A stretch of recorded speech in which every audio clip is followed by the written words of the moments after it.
അപ്പം പുതിയൊരു വീഡിയോയിലേക്ക് എല്ലാവർക്കും ഹാർദമായ സ്വാഗതം. ഇന്ന് എന്ത് വീഡിയോ ചെയ്യുമെന്നുള്ളൊരു കൺഫ്യൂഷൻ ആയിപ്പോയി. കാരണം ഇന്ന് എന്താണ് കണ്ടന്റ് എന്നൊന്നും നോക്കിയെടുക്കാനുള്ള സമയമില്ലായിരുന്നു.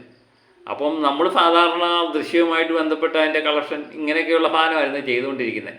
ഇന്നലെ രാത്രി 12 മണി തൊട്ട് OTT ദൃശ്യം വന്നതിന് ശേഷം നമ്മുടെ വീഡിയോയുടെ കാര്യം കഷ്ടത്തിലായി. കാരണം മറ്റേത് ദൃശ്യം ഉണ്ടായിരുന്നു ഏതെങ്കിലുമൊക്കെ പറയാനല്ലേ. ഇപ്പം ദൃശ്യം OTT പോയതിന് ശേഷം എന്തുണ്ട് എന്ന് ആകെപ്പാടെ അങ്കലാപ്പിലായ ഞാൻ സോഷ്യൽ മീഡിയയിലെ ചില വീഡിയോകളൊക്കെ എടുത്ത് പരിശോധിച്ചപ്പോഴാണ് ദേ കിടക്കുന്നു വീണ്ടും ദൃശ്യം. ഈ ദൃശ്യത്തിനൊരു പ്രത്യേകതയുണ്ട്.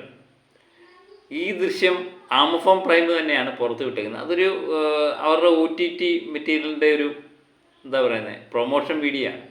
അതിനകത്ത് ജോർജ് കുട്ടിയും കുടുംബവും കംപ്ലീറ്റ് ആയിട്ടുണ്ട്. അവരെല്ലാവരും കൂടെ ഒരു സിനിമ കാണാനിരിക്കുകയാണ്. ഞാൻ ശ്രദ്ധിക്കാനുള്ള കാരണം ലാലേട്ടനെ താടി വടിച്ചതിന് ശേഷം എങ്ങനെയുണ്ട് ലുക്ക്, അഭിനയിക്കുമ്പോൾ എങ്ങനെയുണ്ട് എന്നൊക്കെ അറിയാനുള്ള ആഗ്രഹമില്ലേ. അതുകൊണ്ടാണ് ഞാനിത് ശ്രദ്ധിച്ചത്. ഇതൊന്ന് കണ്ടു നോക്കാം, നിങ്ങൾക്ക് ഇഷ്ടപ്പെടും. നമ്മൾ ഏത് സിനിമ കാണാം? അതിനാദ്യം ഇത് ശരിയാവട്ടെ. അച്ഛാ, ഒരു ത്രില്ലർ വെക്കച്ചാ.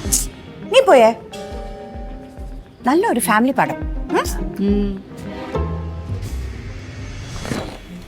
അച്ഛാ, ഒരു റിവഞ്ച് ആയാലോ?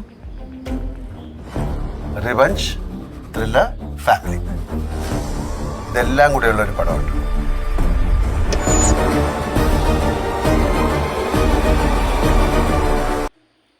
ഇത് കണ്ടപ്പം ദൃശ്യത്തിൽ അഭിനയിച്ച ലാലേട്ടൻ്റെ താടി ഉണ്ടായിരുന്നു. ദൃശ്യം കാണാനിരിക്കുന്ന ജോർജ് കുട്ടിയും കുടുംബത്തിൽ ലാലേട്ടന് താടിയില്ല അല്ലേ. ഇതാണൊരു പ്രത്യേകത. ഇതൊരു എന്താ പറയുക, ലാലേട്ടൻ്റെ ലുക്കൊക്കെ ഗംഭീരമായി. വളരെ നാളിന് ശേഷമാണ് സ്ക്രീനിൽ ലാലേട്ടൻ്റെ എന്താ പറയുന്നത് താടി പഠിച്ചുള്ള മോഭാവം കാണുന്നത്. അതിനു മുമ്പ് തന്നെ ഒത്തിരി കാര്യങ്ങൾ നമ്മൾ കേട്ടിട്ടുണ്ട്. ലാലേട്ടൻ്റെ മുഖത്ത് ഭാവം വരില്ല, താടി പഠിച്ചു കഴിഞ്ഞാൽ പ്രശ്നമാണെന്നൊക്കെ പറയുന്നവർക്ക് ഞാൻ ഈ വീഡിയോ സമർപ്പിക്കുന്നു. അപ്പോൾ മറ്റൊരു വീഡിയോയുമായിട്ട് വീണ്ടും ഞാൻ എത്തും വരെ ഒക്കെ ബൈ.